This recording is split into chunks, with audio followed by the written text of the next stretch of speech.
Fala pessoal, Gabi aqui, começando mais um episódio do podcast Justo Agora, com a minha querida convidada, mais uma parceria, que alegria recebê-la aqui mais uma vez, já são incontáveis parcerias, né?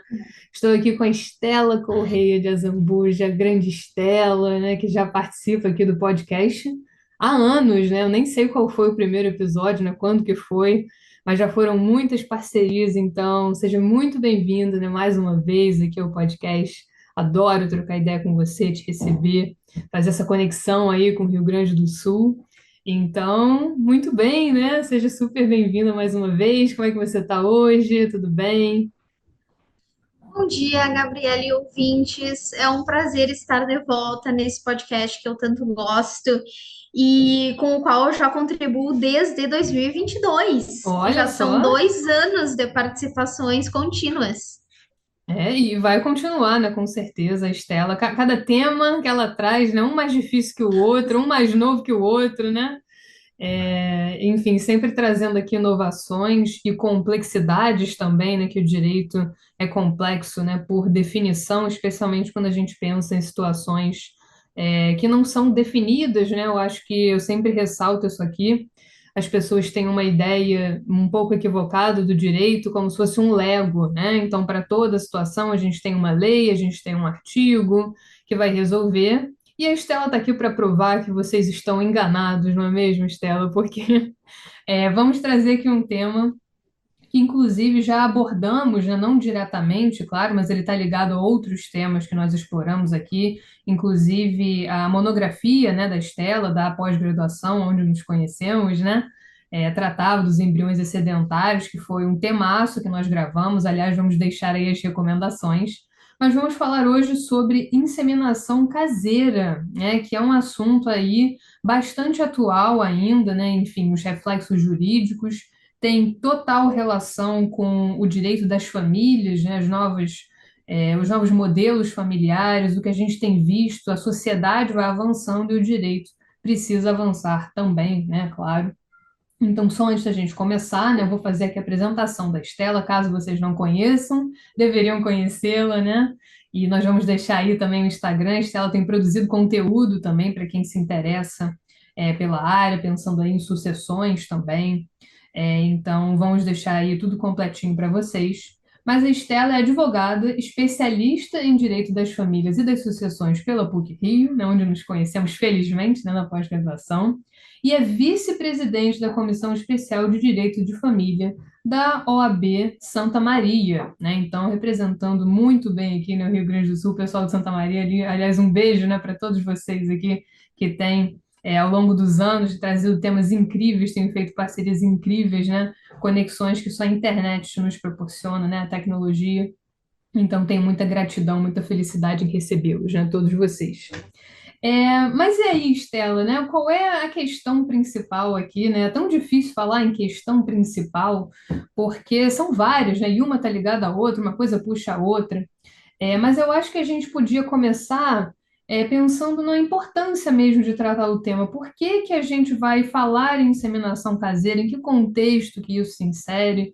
Por que que a gente deve pensar nisso? O que que o ouvinte, num primeiro momento, ele tem que ter em mente em relação a isso? Então, eu acredito que seja super importante nós conversarmos sobre inseminação caseira, que tem sido muito recorrente no Brasil e no mundo, em razão dos desdobramentos na saúde pública, que as pessoas nem imaginam, e claro, dos desdobramentos jurídicos, como a burocracia no registro da criança gerada, a inexistência do direito ao anonimato do doador de material genético e todos os efeitos patrimoniais e existenciais que a filiação gera uma vez reconhecida. Realmente a gente percebe, né, e a complexidade já começa com as questões conexas, né, que não são questões enfrentadas aí no dia a dia, às vezes a gente nem para pensar, mas é uma família. Mas quando você pensa numa família, você tem, por exemplo, reflexos sucessórios, né? A Claro. gente poderia falar que na obrigação alimentar, quem tem que pagar a pensão, né? Então, são outras questões que estão, né, de fato, aí relacionadas a isso e que, portanto, o direito precisa, né, tratar dessas questões e nós precisamos tratar dessas questões, porque situações concretas, necessidades concretas, especialmente quando a gente pensa no judiciário, não podem ficar sem resposta, né? Não podem ficar ali no limbo, e a gente precisa de uma proteção aí das entidades familiares, né? Especialmente pensando em crianças, né? Adolescentes, enfim. A questão aqui é realmente a proteção, e aí que entra o direito, né? Mas eu acho que um conceito interessante, até num primeiro momento aqui para a gente abordar, e eu falei rapidamente no último episódio que eu gravei, e eu acho que é algo com que as pessoas não têm muito contato ainda, né? Que é o projeto parental. Eu acho que quando a gente fala em inseminação caseira, a gente está, obviamente, falando em projeto parental, a gente está falando da autonomia que as pessoas têm, da liberdade de constituir ali suas famílias, e de ter essa família protegida, evidentemente. Então, o que que seria um projeto parental, né? Explica aí para o pessoal, em termos até talvez mais leigos, né? Mas o que que seria esse projeto parental e qual é a relação do projeto parental com essa inseminação caseira? Claro, muito importante. Então, todos nós temos direito a desenvolver um projeto de parentalidade ou projeto parental, com os nossos cônjuges, companheiros e até mesmo sozinhos e sozinhas ou com amigos, que será denominado de projeto de coparentalidade. E o projeto parental, ele pode tomar forma a partir de uma reprodução natural, de uma reprodução assistida, de socioafetividade ou de adoção. E dentro da reprodução assistida, nós temos os conceitos de fertilização in vitro e inseminação artificial. E no episódio de hoje nós vamos abordar basicamente a inseminação artificial e depois a inseminação caseira. E a inseminação artificial consiste na introdução de um material genético masculino na cavidade uterina da mulher, na qual a criança será gestada. A inseminação artificial é regulada pelo Conselho Federal de Medicina e só clínicas autorizadas podem realizar o procedimento no Brasil. Acontece que o procedimento é muito caro e o SUS, desde março de 2005, garante à população o acesso a técnicas de reprodução humana assistida. No entanto, apenas 10 centros clínicos, concentrados basicamente nas regiões Sul e Sudeste, oferecem o acesso gratuito à reprodução humana assistida. Então, em linhas gerais, os procedimentos se limitam a uma parcela da sociedade que tem ou acesso às 10 clínicas vinculadas pelo SUS, ou que pode efetivamente pagar o acesso às clínicas privadas. Então, nos últimos anos, muitos casais, especialmente casais homoafetivos compostos por mulheres, têm buscado na inseminação caseira ou auto-inseminação a concretização de projetos parentais. E a inseminação caseira consiste na coleta de material genético do doador e na inseminação imediata na mulher receptora, por meio de seringas ou catéteres. O doador pode ou não participar do projeto parental e pode ou não conhecer os envolvidos no projeto. Inclusive, existem grupos nas redes sociais que visam reunir as pessoas interessadas em doar o material genético, geralmente homens, e nas pessoas interessadas em receber a doação, geralmente casais homoafetivos compostos por mulheres. E a inseminação caseira, embora não possua respaldo legal por apresentar riscos diversos, não é proibida pelo Conselho Federal de Medicina, apenas desencorajada. De todo modo, são muitos riscos envolvidos, então é importante nós tratarmos sobre eles. E aí você percebe que aqui você trouxe um outro obstáculo, né, que embora não seja propriamente jurídico, é um obstáculo a ser considerado, que é a questão de você poder, de fato, bancar esse procedimento, né? Então, acontece que a inseminação caseira entra justamente nesse momento em que não há uma possibilidade, de repente, de que você contrate um serviço, de que você tenha acesso, e existem essas dificuldades, né, de modo geral, para que isso aconteça. Então, é um assunto interessante e a gente percebe que a questão é muito mais, o buraco é sempre mais embaixo, né? Então, é bastante interessante, eu acho que as pessoas não conhecem muito, né, sobre projetos parentais, sobre essa liberdade que você tem de fato, né, de ter ali a sua família, e acaba que é um recurso muito importante, né? Então, a gente também tem várias possibilidades, pode ser que o doador participe, pode ser que não, né? E como é que vai acontecer isso na prática? E é claro, né, que, como você mesmo falou, existem aqui riscos, né, que a gente considera, e é necessário, né, claro, num mundo ideal todos teriam acesso, né, a, a esse tipo de tratamento, e que é muito caro, e que nós sabemos que é um investimento mesmo, que as pessoas, né, às vezes é um projeto de vida mesmo, em que a pessoa busca aquilo, e muitas vezes infrutífero também, né? Então, outras questões aí ligadas, né, à saúde da mulher também a gente poderia abordar aqui, embora não seja, né, o foco do episódio. Mas é uma questão delicada e existem outros fatores que a gente precisa considerar. E como você disse, né, a gente não tem aqui um respaldo legal, até porque temos esses riscos, temos essas questões um pouco mais delicadas, né, digamos assim, em relação até a forma como vai ocorrer esse procedimento, né, como que isso vai ser feito.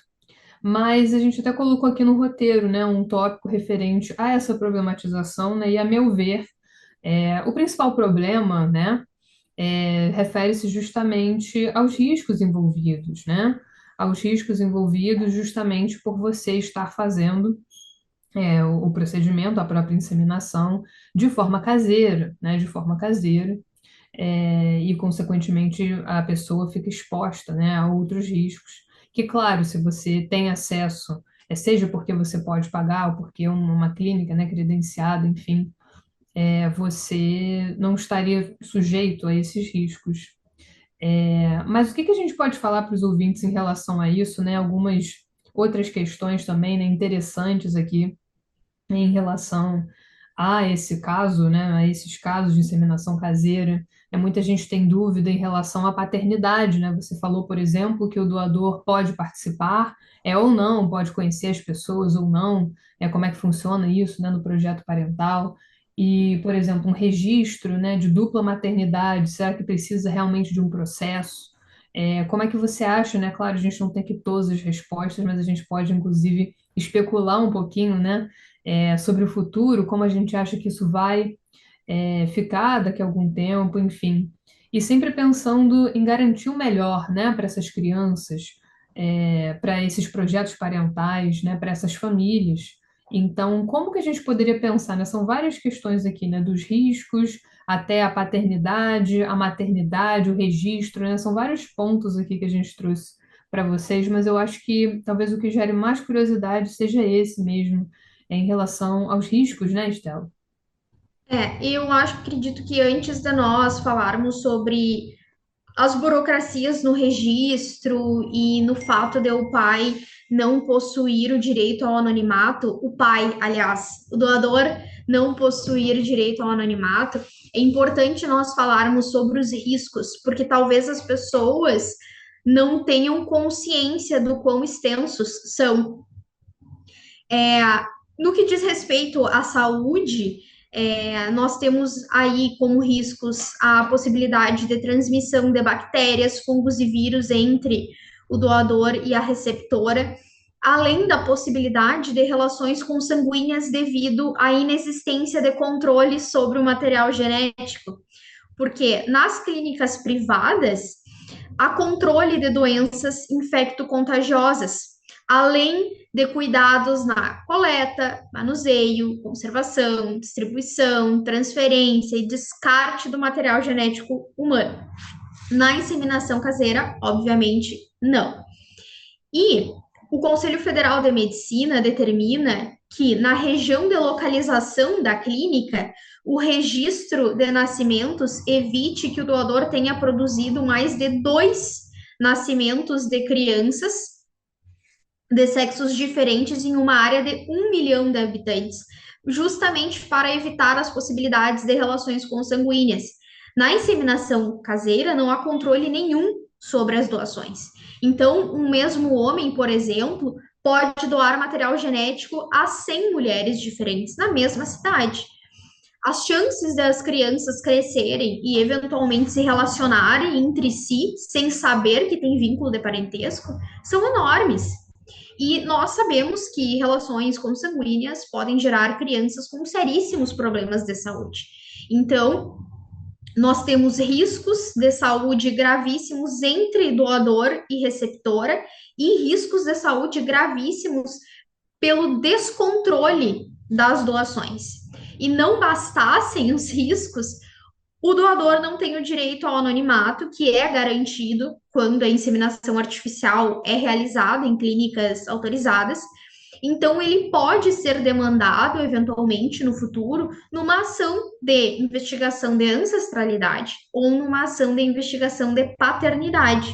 E uma vez demandada e reconhecida a paternidade por meio de exame de DNA, a paternidade terá efeitos extrapatrimoniais e patrimoniais. E geralmente o que mais preocupam são os efeitos patrimoniais, que são os alimentos ou a pensão alimentícia, como popularmente conhecida, e os direitos sucessórios ou o direito à herança. Você percebe que a questão, ela é complexa mesmo, né? E essa falta de controle pode gerar esses outros problemas. Então, aqui a gente tem duas questões principais, né, Estela? Assim, até do ponto de vista social mesmo, se você não tem esse controle, você pode ter ali um doador e vários, né, filhos, enfim. E as pessoas não sabem, né? Não tem como saber, né? A priori que isso aconteceu, né? E aí você pode, evidentemente, é uma questão de saúde pública, né? Não só que a gente não está falando dos riscos do procedimento em si, né? Da inseminação em si, mas até supondo, né, que sejam inseminações bem-sucedidas, né? Crianças saudáveis, ainda assim elas podem, né, vir a se relacionar com parentes, né? E sem saber disso, e por Exatamente. causa dessa situação, né, e tenhamos outros problemas, já surjam outros problemas. E claro, os efeitos, né? Isso, quando eu gravei, já falei bastante aqui sobre socioafetividade, já falei sobre multiparentalidade, né? Até um pouquinho sobre coparentalidade também. E a gente tem efeitos sucessórios, né? Efeitos, como a Estela falou, né? Você pode ser demandado, numa ação de investigação de paternidade, você pode, de fato, ter que pagar alimentos, né? E é uma grande preocupação, e que também é um desdobramento bastante relevante, né? Porque muitas vezes, né, imagino eu, né, o doador, ele é apenas um doador, deseja ser apenas um doador, né? O projeto parental envolve duas pessoas, por exemplo, e essa terceira pessoa, o doador, né, não tem interesse, né? Não gostaria de fazer parte do projeto parental, né, se possível, né? Podemos colocar dessa forma. E ainda assim temos esses efeitos, né, que precisam ser considerados, né? Então, juridicamente falando, em termos de garantias ali para as crianças, né? Para aquela família, a gente também tem essas questões. E, enfim, né, pensando em registro e tudo. Então, num primeiro momento, a gente tem pontos, né, já bastante relevantes a considerar.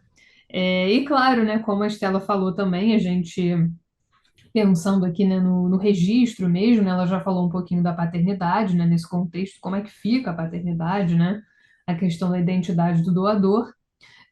Mas, por exemplo, Estela, um registro, né, de dupla maternidade requer mesmo um processo judicial? Você tem visto algum caso que, enfim, né, nesse sentido? O que que a gente pode trazer aqui para os ouvintes? Como é que a gente pode informá-los, né? Como é que fica o registro aqui? Então, no atual estado da arte, existem muitas burocracias quanto ao registro da criança gerada a partir da inseminação caseira. Quando uma mulher decide ter um filho sozinha por meio de inseminação artificial em clínica autorizada, por exemplo, há uma monoparentalidade. Então, a criança será registrada apenas no nome da mãe, que não terá maiores dificuldades no registro, porque já há um documento da clínica que menciona a adesão à técnica de reprodução humana assistida. Acontece que, no caso da inseminação caseira, não há a clínica envolvida, obviamente. Então, se o doador do material genético for parte do projeto parental, pode surgir uma multiparentalidade. E a criança, teoricamente, seria registrada em nome de duas mães e um pai, por exemplo. Quando o doador não faz parte do projeto parental, a criança será registrada em nome do outro casal, geralmente de duas mães.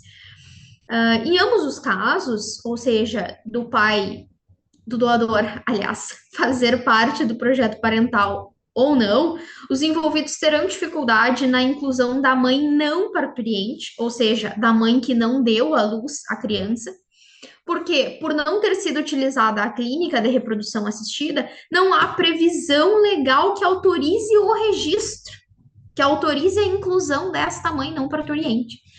Então, o que os casais têm adotado? Medidas judiciais. Já há decisões judiciais em diversos estados do país que autorizam o registro da dupla maternidade, amparadas no princípio da dignidade da pessoa humana. Justíssimo, não é mesmo? Sim, E a grande maioria desses casos envolvem casais que propõem a ação antes mesmo da criança nascer, porque no momento do registro os casais já apresentam a sentença favorável e não há brecha para que o registrador se oponha ao registro.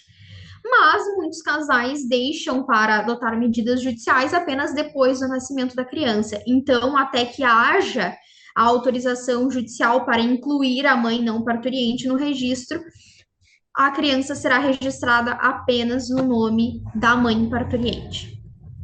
e a gente percebe aqui, né, e claro, nenhuma surpresa, né, Estela, porque como a gente não tem aquilo que eu falei lá no início do episódio, né? Não é um caso, uma pecinha de Lego, aqui a gente está falando de necessidades novas, né, de novos modelos familiares.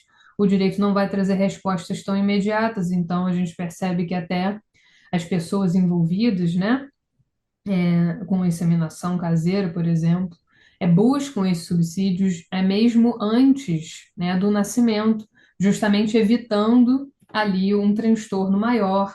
E a gente sabe, né, a gente tem até lugar de fala aqui, né, o direito ele é burocrático, sim, né, nós temos Sim. ritos, nós temos prazos, nós temos, né, os processos, audiências, enfim, né, E o poder judiciário é moroso, né? nós Então, sabemos, né, eu sempre comento com os clientes, o meu trabalho enquanto advogada é levar o caso deles ao poder judiciário, quando é caso de judicialização, claro.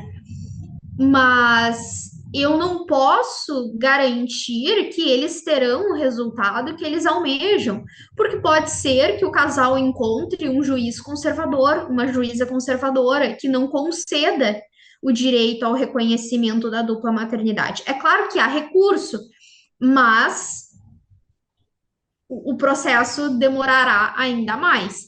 Ou pode ser que o casal encontre um juiz progressista que defira de antemão o registro da dupla maternidade, por exemplo. Mas o meu trabalho enquanto advogado, o nosso trabalho enquanto sim. advogadas é levar o caso do cliente ao judiciário. Se será acolhido ou não, não é conosco. E nós temos que cumprir prazos enquanto advogados. Os juízes não precisam cumprir prazos dentro dos seus gabinetes, né? Embora nós tenhamos aí disposições no próprio CPC de que os processos serão julgados em prazo razoável, nós sabemos que o fato do Poder Judiciário estar completamente sobrecarregado de demandas impossibilita que os casos sejam julgados em prazo razoável. Aqui em Santa Maria, por exemplo, nós temos duas varas de família e sucessões que contam com cerca de 6 mil processos cada. É um volume muito grande para um juiz Sim, por cada vara. imenso, é. E eu imagino que no Rio de Janeiro esse número de processos seja infinitamente maior, né? Então, eu particularmente recomendaria, enquanto profissional, que se o casal de fato aderir à técnica de reprodução caseira, né, de inseminação caseira, que adote medidas antes do nascimento da criança para garantir o registro. Porque, enfim, se eventualmente não tivermos uma sentença favorável, teremos tempo hábil para um recurso também. Tentar, né, Estela, como você disse, né, a gente não tem como garantir que determinadas respostas, né, vão ser dadas ali pelo judiciário, né? Então, a ideia aqui é realmente tentar se prevenir, né? E fazer com que o processo seja menos moroso, com que isso possa acontecer, né, de uma forma mais célere. A gente sabe que existem essas dificuldades, né, que a Estela muito bem apresentou, e essa questão burocrática que é muito forte, né? Então acaba que, infelizmente, né, tudo que foge ali ao que está pré-determinado, por algum motivo, já existe, né, uma barreira um pouco maior, e a gente fica um pouco, né, de mãos atadas, né, sem poder fazer muita coisa, justamente porque precisamos aí esperar. Então, essa Inclusive, uma questão é importante, né? curiosidade, nós tivemos há uns anos atrás, aqui no Rio Grande do Sul, um caso em que um registrador se recusou a registrar a dupla maternidade. E aí, então, o casal propôs uma ação judicial para poder, então, registrar a dupla maternidade e depois propôs uma ação indenizatória contra o estado do Rio Grande do Sul, em razão de o registrador não ter feito esse registro, porque no entendimento dele não havia previsão legal para fazer o registro da dupla maternidade, por isso a oposição. Então, é um caso curioso de trazer aqui, né? Porque, eventualmente, se um casal passa por uma recusa, é interessante que haja essa busca pelo direito indenizatório também, né? Porque afinal de contas não se trata de um mero dissabor, como o Poder Judiciário costuma entender os Sim, pedidos de indenização por dano moral, né? É realmente um dano extremamente grave. que a gente está falando de uma família, né? Um direito, né? Quando a gente pensa em direitos da personalidade, dignidade da pessoa humana, né? Como a Estela trouxe, né? Um registro é o mínimo, né? A criança tem direito ao nome. Então, aqui a gente está falando de questões muito delicadas e só o futuro, né, Estela? Só o futuro dirá como isso vai ficar, né? De fato. Mas a gente deixou, né, aqui até um tópico, assim, né, já mais até para concluir, né? Embora seja impossível concluir esse tema, né? Porque é um tema muito aberto, né? A gente está falando aqui da realidade, nós estamos em 2024, né? Daqui a pouco isso vai estar completamente diferente, né? E esperamos sempre para melhor, sempre, né? Sempre o progresso. Mas qual seria uma possível solução aqui, né? A gente já apresentou uma solução para essa questão da burocracia, né? Então, você pensar nessa questão do registro mesmo antes do nascimento, né? Para que você já possa se calçar ali, já estar preparado, né? Caso seja uma hipótese em que você encontre um obstáculo maior, né? E como a Estela disse, a gente não sabe, né? Nunca sabe como é que vai ser isso. Mas uma outra solução, né? Que a gente poderia pensar aqui. Eu achei bastante interessante o que você colocou aqui no roteiro. Então compartilha, né, com o pessoal o que que você acha, né, assim, pensando mesmo no futuro, na própria ótica aqui, né, da reprodução, né, humana assistida nesse contexto. O que que a gente poderia pensar?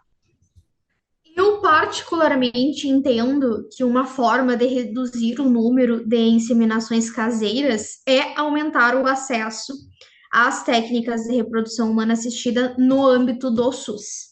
E acredito que já deixei extremamente claro o porquê nós precisamos tomar cuidado com a inseminação caseira. Os riscos são vários. Mas é claro que eu também entendo que, diante do caos mundial que vivemos, são guerras no leste europeu, são guerras no Oriente Médio, são catástrofes ambientais em todos os cantos do mundo. Então, ajustar o orçamento e aumentar os acessos às técnicas de reprodução humana assistida no SUS não está provavelmente no rol de prioridades dos nossos governantes. De toda forma, fechar os olhos para a inseminação caseira pode gerar inúmeros problemas de saúde pública no futuro, e nós precisamos tratar sobre o tema não só nas faculdades de direito, mas também nas faculdades de medicina, enfermagem e assim por diante. É muito importante que todos os profissionais a quem toca o tema estejam cientes dos pontos controversos, porque nós não vamos ter uma sessão de inseminações caseiras num futuro próximo. Pelo contrário, diante do contexto orçamentário da população brasileira, é possível que o número de casos de reprodução caseira só aumente ao longo dos anos. Então, precisamos discuti-lo. Com certeza, né? Não teria como finalizar, né, de uma forma mais abrangente aqui, né?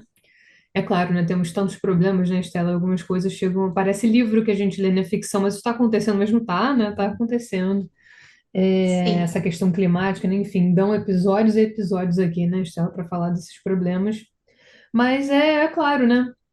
Não podemos desconsiderar as necessidades das pessoas, não podemos fingir que isso não está acontecendo porque está, né? Porque temos aí é, essa questão da reprodução humana assistida nesse contexto, e isso é uma coisa que, né, já acontece e vai continuar acontecendo, né? Então, é por que não pensar em relação a isso, e incontestável, né, também, claro, o papel do SUS aqui, né, quando a gente pensa em saúde pública, né, temos esse sistema, e felizmente, né, a possibilidade até de imaginar um futuro em que isso seja garantido, né, de uma outra forma.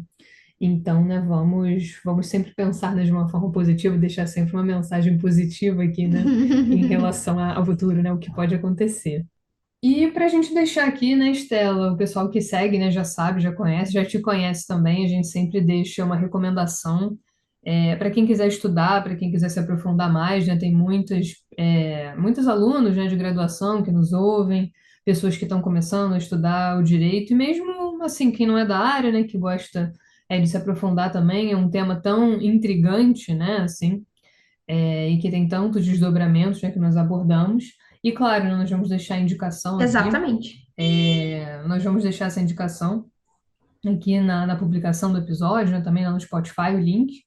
Mas é um artigo, né? Professora Daniela Braga Paiano, intitulado Reprodução Assistida, Autoinseminação e suas implicações jurídicas e as alterações trazidas pela Resolução número 2294 do Conselho Federal de Medicina. O artigo está disponível na civilística.com, que inclusive é um ótimo reduto de artigos científicos, eu recomendo a todos, porque as produções científicas que estão lá são realmente de ponta, realmente excelentes. Esse site é super renomado, né? Civilística. E para quem estiver estudando, enfim, fazendo pesquisa, o pessoal, né, de graduação, monografias, né, mas também teses, né? Aqui, mestrado, doutorado, enfim, né, quem faz pesquisa, esse site é muito bom. Então, esse artigo é da Daniela Braga Paiano, nós vamos deixar aí, né, nas recomendações. Mas queria te agradecer, Estela, né, mais uma vez, né, mais uma parceria, né, mais uma participação aqui no podcast, mais um tema desafiador, né, sempre ótimo, né, bater essa bola com você, trocar essa ideia com você. Vamos deixar também, né, o seu arroba, né, o seu perfil profissional lá no Instagram, para quem quiser seguir a Estela, conhecer mais o trabalho dela.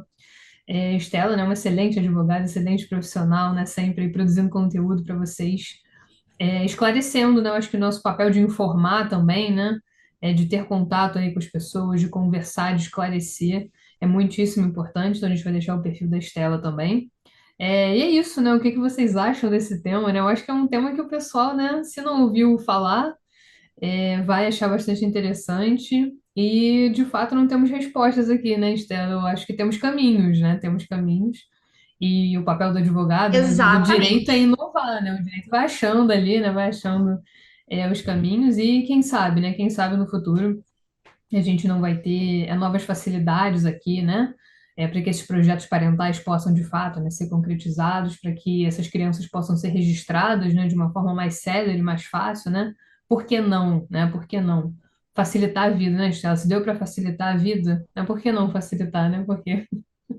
Por que não optar, né, Com por esse certeza. caminho, né? Então fica, Pessoal, né, a recomendação. espero que tenham gostado do episódio. Espero que tenhamos sido lúdicas o suficiente. Por vezes o direito é bastante complexo, até mesmo para nós. Então, traduzi-lo para o leigo nem sempre é fácil. Espero que tenhamos sido lúdicas o bastante, que vocês tenham compreendido os riscos e desdobramentos da inseminação caseira, que caso tenham dúvidas, procurem assistência jurídica e façam questionamentos. E espero que continuem acompanhando o podcast Justo Agora, que é sensacional. E me acompanhem também nas redes sociais, porque eu tenho produzido muito conteúdo, especialmente voltado ao direito sucessório. E também tem sido um desafio traduzir o direito sucessório, que é bastante difícil para o leigo, mas acredito que dentro das minhas limitações enquanto ser humano, tenho conseguido. Então, muito obrigada, Gabriela, pela oportunidade de estar aqui novamente.